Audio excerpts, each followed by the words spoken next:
اعوذ باللہ من الشیطان الرجیم بسم اللہ الرحمن الرحیم وَأَتِمُّوا الْحَجَّ وَالْعُمْرَةَ لِلَّهِ، اور حج اور عمرہ مکمل کرو اللہ کے لیے۔ اب جو عمرے کے لیے احرام تو باندھ لیا جائے گا مدینے سے 7 میل باہر نکل کر ہی، حج مکمل تو ہوگا جب طواف بھی ہوگا، وقوف عرفہ بھی ہوگا، سارے اس کے جو بھی مناسک ادا کیے جائیں گے۔ لیکن یہ کہ جو شخص بھی نیت کر لے حج کی یا عمرے کی تو پھر اسے مناسب کو مکمل کرنا چاہیے، کوئی کمی نہ رہے۔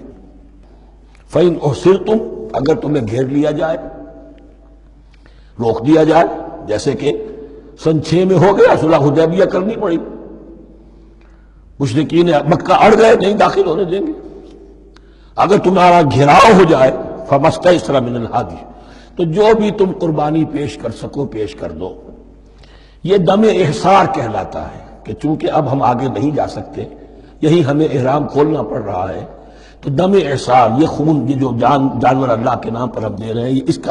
اس کی ایک طرح کا کفارہ ہے۔ وَلَا تَحْلِقُوا رُؤُوسَكُمْ حَتَّىٰ يَبْلُغَ الْهَدْيُ مَحِلَّهُ، اور اپنے سر اس وقت تک نہ مونڈو جب تک کہ وہ ہدی کا جانور جو ہے وہ محل تک، یعنی جو بیت الماء جہاں پر جا کر ذبح ہونا ہے وہاں پہنچ نہ جائے۔ جانور تو آپ نے بھیج دیے اور وہ رکاوٹ نہیں ڈالیں گے، اس لیے کہ ان کا گوشت تو ان کو کھانے کو ملے گا، لہذا جانور، لیکن یہ اندازہ کر لو کہ اب اتنا وقت گزر گیا ہے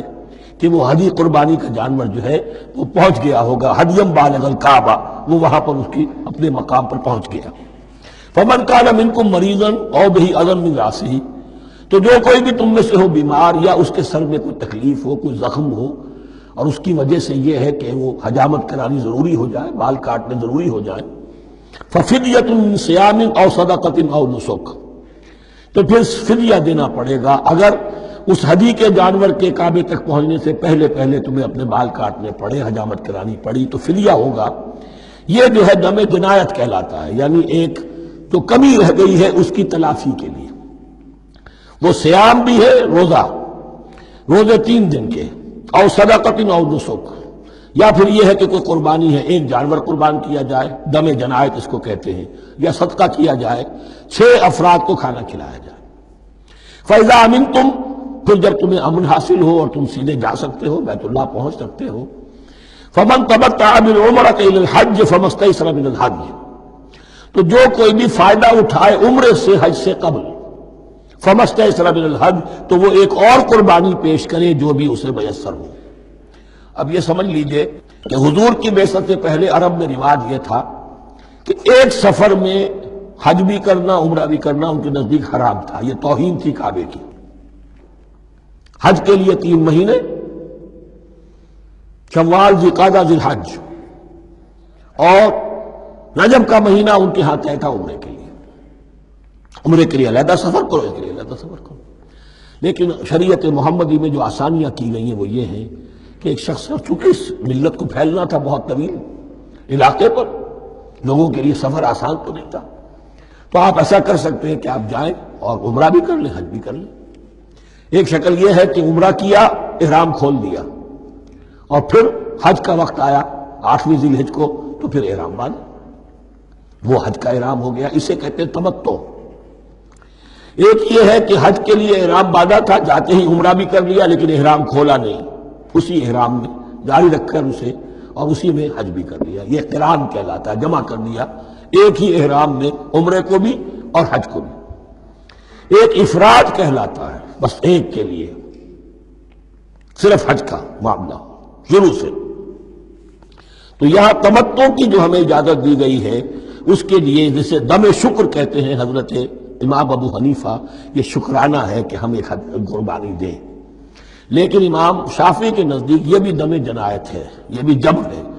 چنانچہ امام ابو حنیفہ کے نزدیک یہ قربانی جو دی جاتی ہے اس کا گوشت قربانی دینے والا بھی کھا سکتا ہے 1/3 کے درجے میں، لیکن امام شافعی کے نزدیک نہیں، یہ ایک صدقے کے اور اس کے دم جنایت کے قریب کی شے ہے، اس کا گوشت جو ہے قربانی دینے والا خود نہیں کھا سکتا۔ فَمَن لَّمْ يَجِدْ، اب اگر کسی کے پاس نہیں ہے یہ ہدیہ پیش کرنے کو،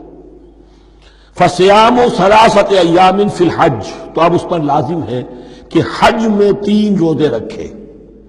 7ویں، 8ویں اور 9ویں ذی الحج کو روزہ رکھے ایام حج میں۔ 10ویں کا روزہ نہیں ہو سکتا، وہ عید کا دن ہے، یوم النحر ہے۔ وسبعۃ اذا رجعتم، اور 7 روزے رکھو جبکہ تم واپس چلے جاؤ اپنے گھروں میں جا کر 7 روزے رکھو۔ تلک عشرۃ کاملہ، یہ 10 روزے ہوں گے مکمل۔ ذالک لمن لم یکن اہلہ حاضر المسجد الحرام، لیکن یہ رعایت کہ حج اور عمرہ ایک ہی سفر میں کر لیا جائے اور ایک ہی احرام میں کر لیا جائے یا 2 احراموں میں کیا جائے، یا یہ کہ ان دونوں کو جمع کرنے کی شکل جو ہے، یہ ایک رعایت ہے کن کے لیے؟ ذالک لمن لم یکن اہلہ حاضر المسجد الحرام، جس کے اہل و عیال مسجد حرام کے قریب نہیں رہتے، دور سے آ رہے ہیں، تو ظاہر بات ہے کہ ان کے لیے رعایت ہوگی۔ واتقوا اللہ، اللہ کا تقوی اختیار کرو، وعلموا، اور جان لو، ان اللہ شدید العقاب، یقیناً اللہ تعالی سزا دینے میں بھی بہت سخت ہے۔ صدق اللہ العظیم۔